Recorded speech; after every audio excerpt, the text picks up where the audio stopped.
جو نہ جا سکے ظاہر ہے وہ اس کی تمنا ضرور انسان مسلمان اپنی زندگی میں کرتا ہے وہاں جانے کی۔ اب یہ اللہ نے کہا امن، اب امن کیا؟ امن بنانے سے مراد ہے کہ دیکھیں یہ جو کعبہ شریف ہے اس میں قتل و غارت حرام ہے، یہاں کوئی شکار نہیں ہو سکتا۔ ایون ایک قول ہے کہ مومن اس میں داخل ہو کر عذاب سے بھی معمون ہو جاتا ہے۔ حرم کو حرم اسی لیے کہا جاتا ہے کہ اس میں قتل، ظلم، شکار سب حرام اور ممنوع ہے۔ ایون کہتے ہیں اگر مجرم بھی یہاں داخل ہو جائے تو اسے بھی کچھ نہیں کہا جائے گا۔ اب جب اللہ تعالیٰ نے بیت اللہ کو لوگوں کی زیارت کی جگہ اور امن کا گھر قرار دے دیا تو اس کے بعد اللہ تعالیٰ کا حکم آیا کہ یا رسول اللہ صلی اللہ علیہ وآلہ وسلم مقام ابراہیم کو اپنی نماز پڑھنے کی جگہ بنا لو۔ اصل میں جب تک اللہ تعالیٰ کا یہ حکم نہیں آیا تھا تو آپ صلی اللہ علیہ وآلہ وسلم کعبہ شریف میں ایک دیوار ہے جسے دیوار مستجاب کہتے ہیں، یہ وہ دیوار ہے جو حتیم کے بالکل اپوزٹ میں ہے۔ یہ دیوار جو ہے یہ اسے 70,000 انبیاء کا مصلی بھی کہا جاتا ہے۔ تو آپ صلی اللہ علیہ وسلم اس دیوار پہ کھڑے ہو کر نماز پڑھتے ہوتے تھے، عبادت کرتے تھے، اللہ سے دعائیں مانگتے تھے۔ اس سے یہ چیز ہوتی تھی، ایک تو سامنے پھر خانہ کعبہ بھی ہوتا تھا، بیت اللہ بھی ہوتا تھا، اور پھر اسی ڈائریکشن پہ بیت المقدس بھی ہے، تو پھر وہ ایک ٹائپ یعنی دونوں وہ قبلہ بھی پاس ہو جاتے تھے۔ ظاہر کچھ عرصہ مسلمانوں کے لیے وہ بھی قبلہ رہا ہے، تو ایک انسان کے اندر انسیت اور ایک تقدس انسان کے دل میں ہوتا ہے۔ اچھا، حضرت عمر رضی اللہ تعالیٰ عنہ کی بہت بڑی خواہش تھی کہ حضرت محمد صلی اللہ علیہ وآلہ وسلم اپنا جو مصلی ہے وہ بدل لیں، انہوں نے ایون مشورہ بھی دیا تھا۔ حدیث شریف میں ہے کہ حضرت عمر کہتے ہیں کہ میں نے 4 باتوں پر اللہ سے موافقت کی۔ ایک وہ جب حضرت عمر رضی اللہ تعالیٰ عنہ نے کہا تھا کہ ابراہیم علیہ السلام کے کھڑا ہونے کی جگہ کو مصلی بنا دو، اس کا یہ ان کا مقصد تھا کہ ایک یہ اعلانیہ بھی ہو جائے گا کہ اب صرف یہی ایک قبلہ ہے یعنی بیت اللہ، اب دوسرا قبلہ بیت المقدس اب نہیں رہا۔ تو میرے رب نے دیکھیں یہ آیت نازل کر دی جس پر حکم آیا تھا کہ مقام ابراہیم کو مصلی بنا دو۔ اسی طرح ایک دفعہ حضرت عمر رضی اللہ تعالیٰ عنہ نے مشورہ دیا تھا آپ صلی اللہ علیہ وآلہ وسلم کو ان کے ازواج کے متعلق کہ جس وقت وہ قضائے حاجت میں جائیں تو آپ صلی اللہ علیہ وآلہ وسلم ان کو پردے کا کہہ دیں، تو اللہ تعالیٰ نے آیت پردہ نازل کر دی۔ اب تیسرا یہ تھا کہ حضرت عمر رضی اللہ تعالیٰ عنہ نے آپ صلی اللہ علیہ وآلہ وسلم سے کہا تھا کہ منافقین کا جنازہ نہ پڑھایا کریں، تو دیکھیں سورہ توبہ میں آیت نازل ہو گئی کہ آئندہ کسی منافقین کا جنازہ نہیں پڑھایا جائے گا، اللہ تعالیٰ نے منع کر دیا تھا۔ پھر اسی طرح ایک دفعہ حضرت یعنی غزوہ بدر کے جس ٹائم قیدیوں کی بات ہوئی تھی تو حضرت عمر کا دل تھا کہ سب کو قتل کر دیا جائے، اور آپ صلی اللہ علیہ وسلم نے فدیہ دے کر چھوڑ دیا تھا اپنے نرم دلی کی وجہ سے، تو اس پر پھر آیت نازل ہوئی تھی کہ ان کو قتل کر دینا چاہیے تھا۔ اب دیکھیں میرے رب کا حکم قرآن پاک میں آ چکا ہے کہ مقام ابراہیم کو مصلی بنایا جائے، اور ہم مسلمانوں کی بدقسمتی دیکھیں، سلطنت عثمانیہ کے دور میں تقریباً 300 سال وہاں پہ 4 مصلی بچھے رہے، حنفیوں کا علیحدہ، شافعی کا علیحدہ، حنبلی کا علیحدہ، مالکی کا علیحدہ، اس ضد میں کہ میں ابراہیمی ہوں، میں نے وہاں پہ مصلی بچھانا ہے۔ فرقے بن گئے نا، الگ الگ ہو گئے۔ کیا ہوا؟ 300 سال تک کسی کو بھی مقام ابراہیم میں مصلی بنانے کی توفیق نہیں ہوئی، کسی کی قسمت میں ہی نہیں تھا، ان میں جھگڑا ہی لگا رہا۔ پھر 300 سال کے بعد پھر سعودی حکومت نے دیکھے وہ 4 مصلی اٹھائے اور وہاں پہ پھر امام کعبہ کھڑے ہو کے مقام ابراہیم کو انہوں نے مصلی بنایا۔ دیکھیے اس جدید دور کے بہت سے علماء یہ کہتے ہیں کہ مقام ابراہیم سے مراد کو خاص پتھر نہیں ہے، لیکن اصل میں ایون وہ پوری کہتے ہیں کہ وہ جگہ ہے جہاں حضرت ابراہیم علیہ السلام آباد ہوئے تھے، وہ مقام ابراہیم کہلاتا ہے۔ لیکن صحیح بات یہ ہے جو ہماری سلف سے چلی آ رہی ہے اور اس کے بارے میں پختہ روایات بھی ہیں کہ جیسے حجر اسود جنت سے آیا تھا، ایسے یہ بھی ایک پتھر ہے جو حضرت ابراہیم علیہ السلام کے لیے جنت سے لایا گیا تھا، اور جس وقت کعبہ شریف کی تعمیر ہو رہی تھی تو آپ علیہ السلام اس پر کھڑے ہوتے تھے، جیسے جیسے وہ تعمیر اوپر جاتی تھی یہ پتھر بھی آٹومیٹیکلی خود بخود اونچا ہوتا جاتا تھا۔ اس پتھر پر آپ علیہ السلام کے قدموں کے نشان بھی موجود ہیں، اور یہی پتھر جو ہے وہ مقام ابراہیم ہے، اور الحمدللہ ابھی بھی یہ محفوظ حالت میں ہے۔ اب بیت اللہ کا دیکھیں جس وقت طواف کیا جاتا ہے، جب مکمل ہو جاتا ہے طواف تو پھر اس کے بعد یہاں پہ اسی کے قریب 2 رکعت نماز بھی ادا کی جاتی ہے۔ اب دیکھیں مقام ابراہیم کو مصلی بنانے کے بعد اللہ کا دوسرا حکم کیا ہے؟ اللہ تعالیٰ کہہ رہے کہ ہم نے حکم کیا تھا ابراہیم علیہ السلام اور اسماعیل علیہ السلام کو کہ تم دونوں میرے اس گھر کو پاک رکھو، طواف کرنے والوں، اعتکاف کرنے والوں، رکوع و سجود کرنے والوں کے لیے۔ اب دیکھیں یہاں آپ اندازہ لگا لیں، مین جو صفائی ہے یعنی بیت اللہ کی صفائی یا مساجد کی، اللہ کے گھر کی جہاں اللہ کی عبادت ہوتی ہے، ان جگہوں کو صاف رکھنا ہمارے انبیاء کی سنت رہی ہے، اور ان کو حکم کہاں سے آیا؟ ہمارے رب کی طرف سے۔ اور ابھی بھی الحمدللہ آپ سعودی حکومت کی دیکھیں نا، ان کی کیا ان کا لیول ان کی صفائی کا، مکہ کے حرم شریف کو دیکھ لیں، مدینہ کے حرم شریف کو دیکھ لیں، کس حد تک وہ صفائی کا وہاں پہ اتنا خوبصورت نظام ہے۔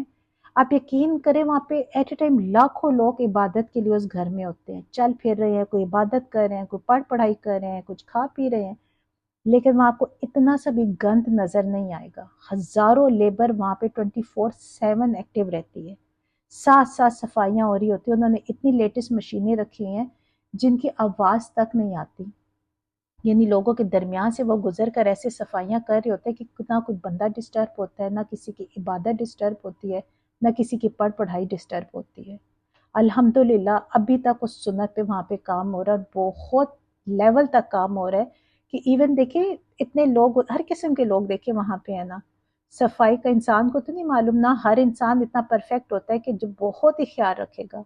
لیکن وہاں پہ آپ کو کہیں سے بھی کوئی نہ بدبو نہیں آئی، فیل نہیں ہوگی۔ اتنی خوبصورت پیاری فریگرنس ہوتی ہے وہاں پہ، آپ جائیں گے نا تو ایک عجیب سے آپ کو فیل ہونا شروع ہو جاتا ہے۔ یہ دیکھیں یہ سعودی حکومت ہی کے تو انہی کے انڈر یہ ساری صفائیاں اور سارا کچھ آ رہے ہیں نا، تو ان کا نظام انہیں ضرور اپریشیٹ کرنا چاہیے کہ بہت خوبصورت طریقے سے الحمدللہ انہوں نے حرم شریف کو انہوں نے سنبھالا ہوا ہے، اور اس لیول تک وہ خدمت کر رہے ہیں جو جتنی ممکن ہو سکتی ہے۔ اب دیکھیں یہ جو جگہ ہے نا، یہاں پہ دیکھیں ایک تو گندگی ہے، ظاہر گندگی بھی نہیں ہونی چاہیے، لیکن یہ ایسی جگہ ہے جہاں پہ صرف اللہ کی عبادت کرنی چاہیے۔ یعنی اللہ کے گھر میں جا کے اگر کوئی انسان کسی اور چیز کو اپنا مالک بنانے کو ذکر کرے، کسی اور چیز کو اپنا معبود بنائے، یا کسی اور کو اپنا حاجت روا بنائے، صحیح معنوں پہ تو وہ انسان ہے جس نے وہاں پہ گند کیا ہوگا۔ وہ تو خالصتاً اللہ کی عبادت کی جگہ ہے، وہاں پہ کوئی ایسی بات غلطی سے بھی نہیں کرنی چاہیے، کوئی ایسا عمل نہیں کرنا چاہیے جو اللہ اور اللہ کے رسول کے حکم کے خلاف ہو۔ اب آیت نمبر 126 میں ہے،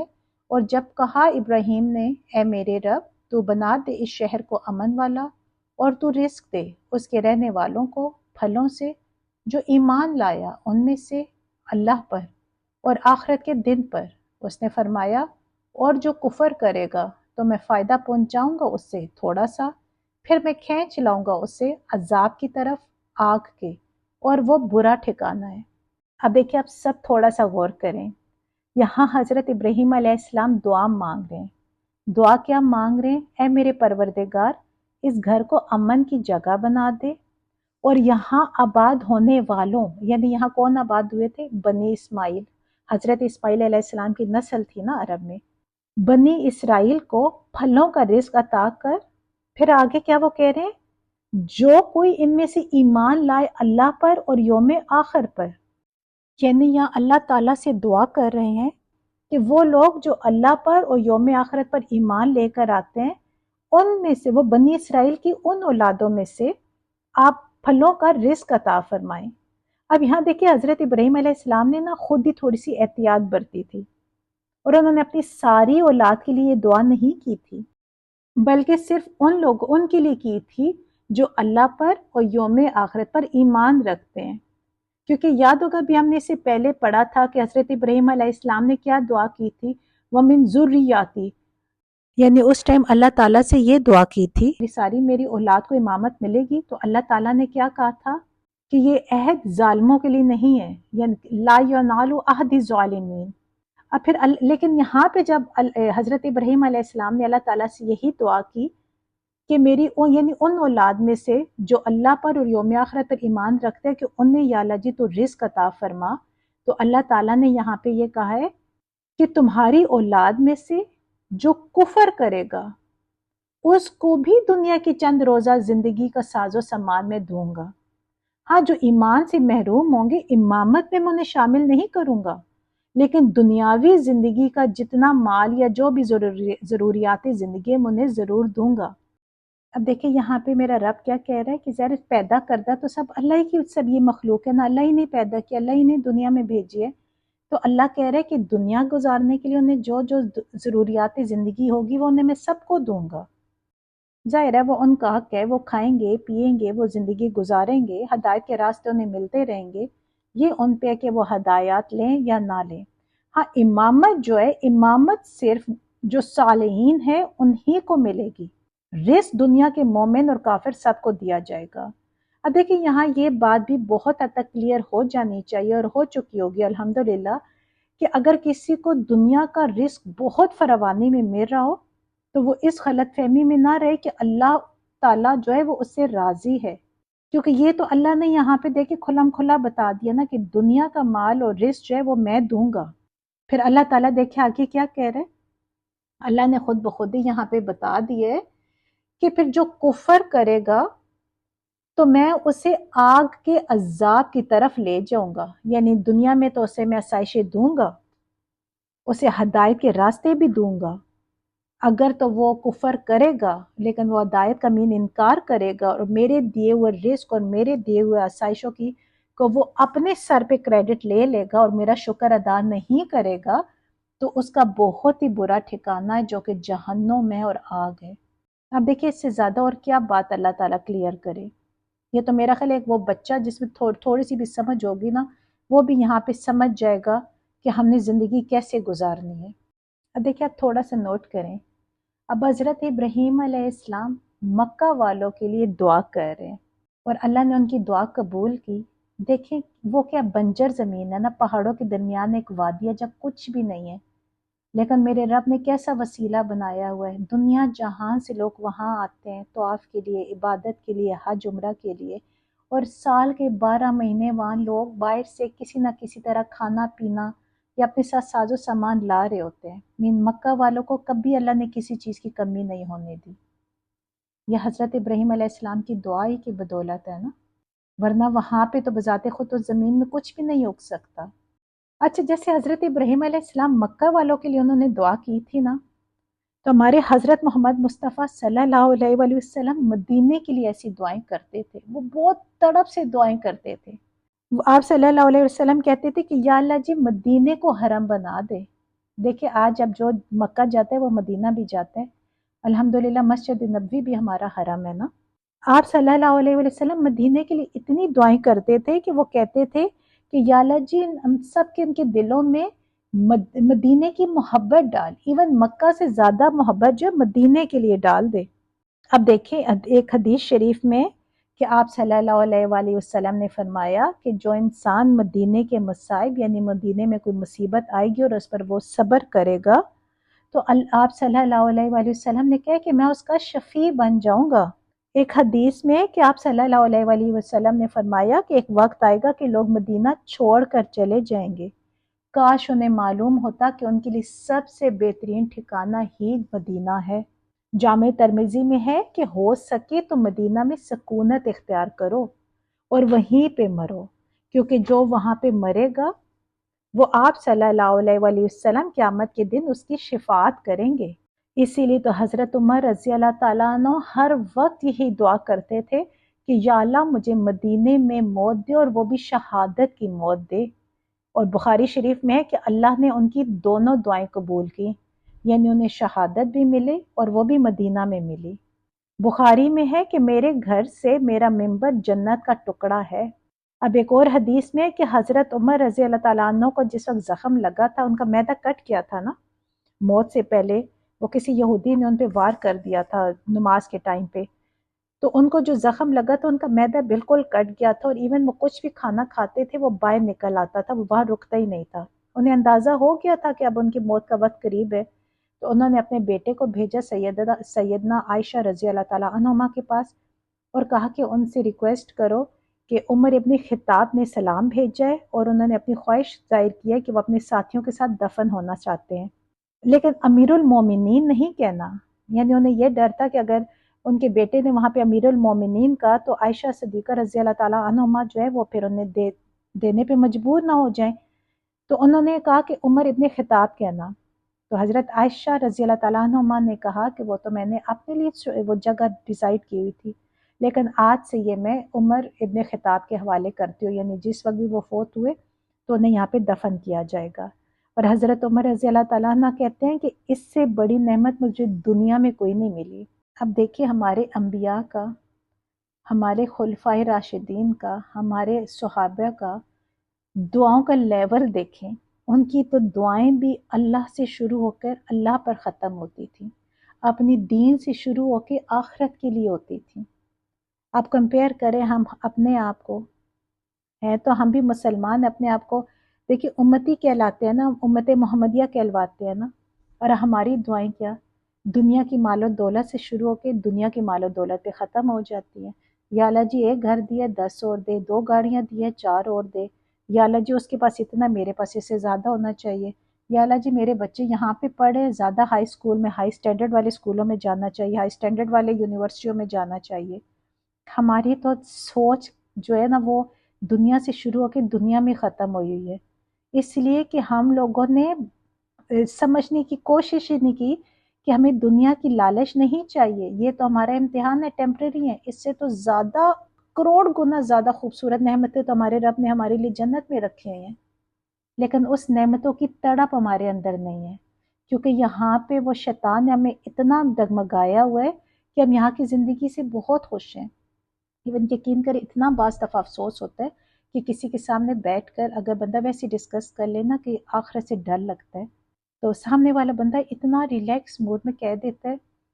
کہ اللہ کرم کرے گا، اللہ رحم کرنے والا، اللہ ہی نے تو دنیا بنائی ہے نا، دیکھو ہمیں یہاں پہ رہنا ہے، اللہ ہی نے تو یہ سارا نظام چلایا ہوا، ہم مجبور ہمیں یہ کرنا پڑتا ہے نا، آخرت انشاءاللہ اللہ اچھی کرے گا. یعنی اتنا ریلیکس ہو کے اگلا کیسے کہہ سکتے ہیں. ہمارے انبیاء کو دیکھیں جو 24 گھنٹے، یعنی اب وہ سمجھے ان کا سر یعنی وہ جھکا ہی رہتا تھا اللہ تعالیٰ کے حکم کے آگے، اور پھر بھی وہ ڈرتے تھے اور اللہ سے دعائیں کر رہے تھے کہ اللہ ہمیں تابع فرمان بنا. اور ہم پھر کس طرح اپنے آپ کو یہ کر سکتے ہیں کہ ہم نے تو مرنا ہی ایمان کی حالت میں، ہم نے تو جنت میں ہی جانا ہے. اللہ تعالیٰ ہمارے لیے آسانیاں کرے اور ہمیں ہدایت کے راستے دے، اور بہت جلد دے دے. چھوٹی سی دنیا ہے، چھوٹی سی زندگی ہے، یقین کرے پتہ ہی نہیں چلتا. اگر ہم اسی طرح ڈگبگاتے رہ گئے نا تو بعد میں صرف پچھتاوا ہے. اور قرآن پاک میں کھلا کھلا کہہ دیا وہاں پہ جا کے نا، جس ٹائم آخرت میں وہاں سب کہیں گے یا اللہ جی اب واپس بھیج، اب ہمیں سمجھ آ گئی، اب تیرے دیے ہوئے راستے کے مطابق زندگی گزاریں گے. اب موقع ہے ہم واپس پلٹ سکتے ہیں، اس کے بعد پلٹنے کا راستہ نہیں ہوگا. اب آیت نمبر 127 میں ہے، اور جب بلند کر رہے تھے ابراہیم بنیادیں بیت اللہ کی اور اسماعیل بھی، یہ دعا کر رہے تھے اے ہمارے رب تو قبول فرما ہم سے، بے شک تو ہی سننے والا جاننے والا ہے. اب دیکھیں جب بیت اللہ کو دوبارہ تعمیر کرنے کا حکم آیا تھا نا ابراہیم علیہ السلام اور اسماعیل علیہ السلام کو، اور جب انہوں نے ان کی بنیادوں کو اٹھانا شروع کیا تھا نا، وہ بھی اپنے رب سے اس ٹائم بھی دیکھے وہ دعائیں مانگ رہے تھے. کیا دعائیں مانگ رہے تھے کہ یا اللہ جی ہم سے یہ خدمت قبول فرما. اندازہ لگا، یعنی ہم جو محنت کر رہے ہیں، جو مشقت کر رہے ہیں، یا اللہ اس کو قبول کر. اس ٹائم حضرت اسماعیل علیہ السلام کی عمر تقریباً 13 سال تھی، اور آپ نے اپنے والد کا ہاتھ بٹایا تھا. اس ٹائم وہ پتھر لا لا کر دیتے تھے اور آپ علیہ السلام پھر تعمیر کر رہے ہوتے تھے بیت اللہ کو. اچھا یہ جس ٹائم بیت اللہ تعمیر ہو رہا تھا یہ پہلی دفعہ نہیں تھی. پہلی دفعہ یہ بیت اللہ حضرت آدم علیہ السلام کے ٹائم پہ تعمیر ہوا تھا. سب سے پہلے کعبہ حضرت آدم علیہ السلام نے خود تعمیر کیا تھا. سورہ ال عمران میں ہے نا،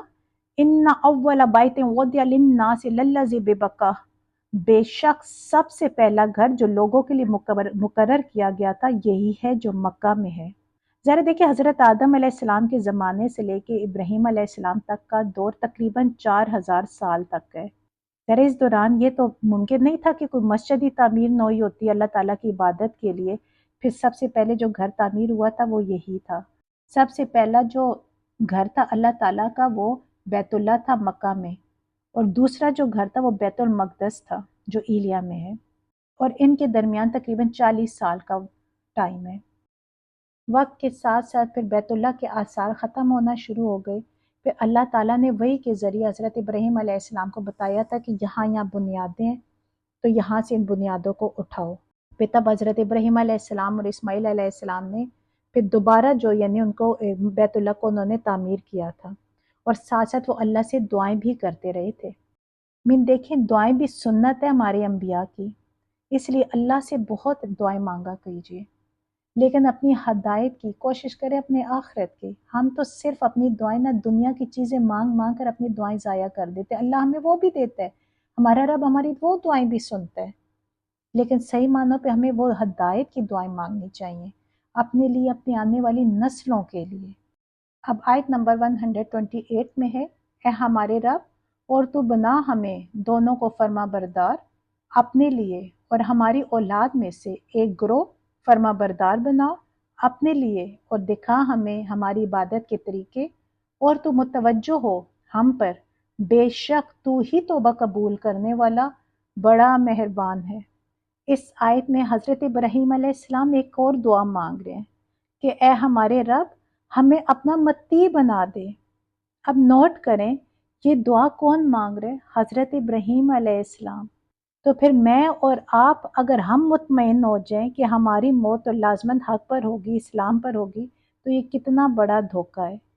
ہر وقت اللہ سے ڈرتے رہنا چاہیے، اللہ کی پناہ طلب کرتے رہنا چاہیے۔ اب دیکھا جائے تو یہ ہمارے لیے اللہ تعالیٰ نے ایک ہنٹ دیا ہے نا، ہمیں ایک ہدایت کا راستہ دیا ہے نا، کہ اے لوگو اللہ سے مانگو، اللہ سے خیر مانگو، اللہ سے ہدایت مانگو، اللہ سے اپنے آخرت کی اچھا ہونے کی دعا مانگو، دنیا میں دین کے مطابق زندگی گزارنے کے طریقے اچھے ہونے پہ چلنے کے لیے دعا مانگو، اور اللہ دعائیں قبول کرتا ہے۔ ہمیں دعائیں وہ مانگنی چاہیے نا جو ہمارے اللہ اور اللہ کے رسول کے حکم کے مطابق زندگی گزارنے کے لیے ہوں۔ ہم صرف دنیاوی چیزوں کے لیے دعائیں نہ مانگا کریں، کیونکہ ان دعاؤں کی کوئی، دیکھیں ان چیزوں کی کیا ویلیو ہے؟ کوئی چیز بھی کسی کا ساتھ دے سکتی ہے؟ جو جاتا ہے، جو مرتا ہے نا، وہ خالی ہاتھ جاتا ہے۔ آپ ہسٹری اٹھا کے دیکھ لیں، کون انسان ہے؟ فرعون کو دیکھ لیں، نمرود کو دیکھ لیں، بڑے بڑے آئے، اپنے ساتھ کیا لے کر گئے ہیں؟ کچھ بھی نہیں۔ دیکھیں فرعون کو بھی آخری وقت میں عقل آ گئی تھی نا، نزاع کی حالت میں اس نے بھی اللہ تعالیٰ سے دعا مانگ لی تھی کہ یا اللہ جی میں موسیٰ علیہ السلام کے اللہ پر، رب پر ایمان لے کر آیا، لیکن اس ٹائم دعا قبول نہیں ہوتی نا۔ دعا اس ٹائم تک قبول ہوتا ہے جب تک انسان ہوش میں ہوتا ہے۔ نزاع کی حالت میں جو بالکل اخیر وقت ہوتا ہے نا، اس ٹائم توبہ بھی اللہ قبول نہیں کرتا۔ اللہ تعالیٰ نے ہمیں پوری زندگی، ہمیں نہیں پتہ آج ہیں کل ہیں پرسوں نہیں ہیں، آج ہیں ابھی نہیں ہیں، اس لیے ہر وقت اللہ سے اچھائی کی دعا مانگنی چاہیے، ہدایات کی دعا مانگنی چاہیے، اپنے لیے، اپنی اولاد کے لیے، آنے والی نسلوں کے لیے۔ اور یہ یقین کریے دنیا داری اگر چھوڑیں گے نا اللہ کے لیے، تو اندازہ ہوگا کہ اس دنیا کی تو ویلیو ہی کچھ نہیں تھی دنیا داری کی، یہ صرف تو ایک دکھاوا ہے، ٹائم پاس ہے، اور کچھ بھی نہیں ہے۔ دیکھیں دنیا میں رہنے کے لیے کام کرنا ضروری ہے، ظاہر ہے بیوی بچوں کا پیٹ پالنا ہوتا ہے، ضروریات زندگی پوری کرنی ہوتی ہے، لیکن کام ضرور کریں، دنیا داری بھی کریں جس حد تک ضرورت ہے۔ ہمارے دیکھو انبیاء، انہوں نے بھی سب نے دنیا داری کی، کام کیے، لیکن کام کے پیچھے، اور کام بھی صرف اس لالچ میں کہ مجھے فلاں بندے سے زیادہ چاہیے۔ اگر آپ کی ضروریات پوری ہو رہی ہیں تو اس سے زیادہ دنیا کے پیچھے مت بھاگیں کہ ہم آسائشیں دے دے کے اولادوں کو ہم خود بھی بگڑ جائیں، اور اولادوں کو بھی ہم اتنا بگاڑ دیں کہ انہیں دین نہ سمجھا سکے، ہم صرف دنیا کی عیاشی اور دنیا کے جو گناہ ہیں ان کے سامنے ہم انہیں کھلا پرووائڈ خود کر دیں، تو یہ دیکھیں کل ہم نے اللہ کو جواب دینا ہے۔ آج اگر ہماری اولادیں، اب یہ اللہ تعالیٰ اگر ہمیں زیادہ دے گا تو بھی آزمائش ہے، کل کم دے گا تو بھی دیکھیں ہم پہ آزمائش ہے نا، اس آزمائش میں ہم کیسے پورے اترتے ہیں؟ یہ ہمارے لیے بہت بڑا امتحان ہے کہ اللہ کا دیا ہوا یہ جو نعمتیں ہیں ان کو استعمال کرتے ہوئے، لیکن اولاد کو دین کی سمجھ بوجھ دینی چاہیے۔ اب یہ ہم سب پہ ہے نا، دیکھیں ہم سیکھیں گے، ہم سمجھیں گے تو اپنی اولاد تک یہ بات پہنچائیں گے نا۔ اب دیکھیں ابراہیم علیہ السلام اور اسماعیل علیہ السلام اپنی لیے دعا مانگ رہے ہیں نا کہ یا اللہ ہمیں اپنا متی فرمان بنا، اور پھر وہ دعا مانگ رہے کہ ہم دونوں کی نسل سے ایک، یا اللہ جی ایسی امت اٹھاؤ جو تیری فرما بردار ہو، یعنی آنے والی اپنی نسل کے لیے بھی دعا مانگ رہے ہیں۔ پھر اس کے بعد وہ کیا کہہ رہے ہیں کہ یا اللہ جی ہم نے تیرا گھر تو بنا دیا، یعنی بیت اللہ کی تعمیر ہو گئی، اب اس کی زیارت سے متعلق ظاہر ہے کچھ رسومات ہوں گی، کوئی مناسک حج ہوں گے، وہ تو ظاہر انہیں نہیں پتہ تھے، پھر وہ اللہ تعالیٰ سے دعا کریں کہ یا اللہ ہمیں وہ مناسک حج سکھا دے، اور ہم پر اپنی توجہ فرما، ہم پر اپنی شفقت نازل فرما، ہم پہ شفقت کر، یقیناً تو بہت زیادہ قبول کرنے والا ہے توبہ، شفقت کے ساتھ رجوع کرنے والا اور رحم کرنے والا ہے۔ دیکھیے اللہ کو توبہ بہت پسند ہے، اللہ اتنا توبہ پسند ہے کہ ایک حدیث شریف میں ہے، ایک وہ مثال دی گئی ہے کہ ایک شخص ایک صحرا میں اونٹ لے کر گیا، اور اس کا بہت لمبا سفر ہے، مہینوں کا سالوں کا اس کا سفر ہے، اور وہ راستے میں ایک جگہ کھڑا ہو کر تھوڑی دیر کے لیے آرام کرتا ہے۔ اس کے پاس ایک اونٹ ہے جس کے اوپر اس کا سارا کھانا پینا، سارا ساز و سامان ہے، جس کی بیس پہ وہ نکلے اس سہارے کہ وہ یہ کھا پی سکے گا اور اس کے ساتھ وہ آگے چل پڑے گا۔ وہ تھوڑی دیر کے لیے آرام کرتا ہے اور وہ اٹھتا ہے تو اونٹ اس کا غائب ہو جاتا ہے۔ اب اس کو آگے کیا نظر آئے گا؟ آگے ہزاروں میل، پتہ نہیں کتنے مہینوں کا اس کا آگے سفر باقی ہے، وہ تو سفر ہی نہیں کر سکے گا، اس کے بعد کھانے پینے کو نہیں، کچھ بھی نہیں، تو اپنی موت کو سامنے دیکھے گا نا، وہ وہیں کھڑا ہو جاتا ہے، وہیں بیٹھ جاتا ہے مایوس ہو کر اور موت کا انتظار کرتا ہے۔ تو اچانک دیکھتا ہے تو سامنے اس کے اونٹ آ جاتا ہے۔ اب اس کی خوشی کی انتہا کیا ہوگی؟ آپ اندازہ لگائیں، ہمارا رب اس سے بھی زیادہ خوش ہوتا ہے جب ایک انسان توبہ کرتا ہے سچے دل سے اور اللہ اپنی اصلاح کرنے کی کوشش کرتا ہے۔ میرا رب اتنا غفور رحیم ہے، وہ کہتا ہے یہ بندے تو توبہ کر کے تو دیکھ، اللہ ہمیں توفیق دے ایسی توبہ کرنے کی، آمین۔ اب آیت نمبر 129 پہ ہے، اے ہمارے رب، اور تو بھیج ان میں ایک رسول انہی میں سے، وہ تلاوت کرے ان پر تیری آیتیں، اور وہ انہیں تعلیم دے کتاب کی اور حکمت کی، اور وہ پاک کرے انہیں، بے شک تو ہی غالب حکمت والا ہے۔ اب دیکھیں کتنی خوبصورت ایک اور دعا حضرت ابراہیم علیہ السلام کر رہے ہیں، وہ اللہ تعالیٰ سے کیا کہہ رہے ہیں؟ اب دیکھیں حضرت ابراہیم اور اسماعیل علیہ السلام کی اولاد کون ہے؟ بنی اسماعیل ہے نا، بنی اسماعیل مراد ہے ان سے۔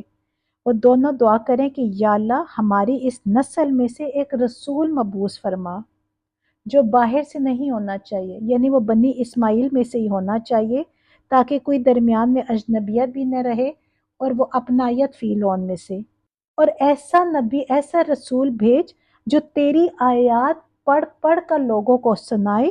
انہیں کتاب اور حکمت کی تعلیم دے تاکہ وہ ان کا تزکیہ کر سکے، انہیں پاک صاف کر سکے، اور ان کے دلوں میں تیری محبت اور آخرت کی طلب کے سوا اور کچھ بھی باقی نہ رہے۔ یقیناً تو زبردست اور کمال حکمت والا ہے۔ اور دیکھیں میرے رب نے ان کی کیسی دعا قبول فرمائی۔ پھر بنی اسماعیل میں سے اللہ تعالیٰ نے حضرت محمد مصطفیٰ صلی اللہ علیہ وآلہ وسلم کو نبوت دے کر بھیجا، وہ رسول مبعوث ہوئے، وہ تمام جہانوں کے لیے وہ ہدایت بن کر آئے۔ دیکھیں باقی جتنے انبیاء آتے تھے نا، کسی قوم، کسی جگہ، حالات کے مطابق اللہ تعالیٰ بھیجتے تھے، لیکن حضرت محمد مصطفیٰ صلی اللہ علیہ وآلہ وسلم کو اللہ تعالیٰ نے تمام جہانوں کا رسول، تمام دنیا کے لیے رسول بنا کر بھیجا۔ ایک حدیث میں ہے کہ آپ صلی اللہ علیہ وآلہ وسلم نے فرمایا کہ میں اللہ کے نزدیک خاتم النبیین لکھا ہوا تھا، حالانکہ حضرت آدم علیہ السلام کا خمیر تیار ہو رہا تھا، یعنی میں دعائے ابراہیم ہوں، میں بشارت عیسیٰ ہوں، اپنی والدہ کے اس خواب کی تعبیر ہوں جو انہوں نے میری ولادت کے وقت دیکھی تھی۔ جس ٹائم ان کی آپ صلی اللہ علیہ وسلم کی ولادت کا وقت تھا نا، تو ان کی والدہ نے خواب دیکھا تھا، ایک روشنی اور نور دیکھا تھا جس سے ملک شام کے محلات بھی روشن ہو گئے تھے اس میں، یعنی اللہ تعالیٰ نے اشارے میں انہیں بتا دیا تھا۔ اب دیکھیں اس حدیث میں دعائے ابراہیم سے یہی دعا مراد ہے،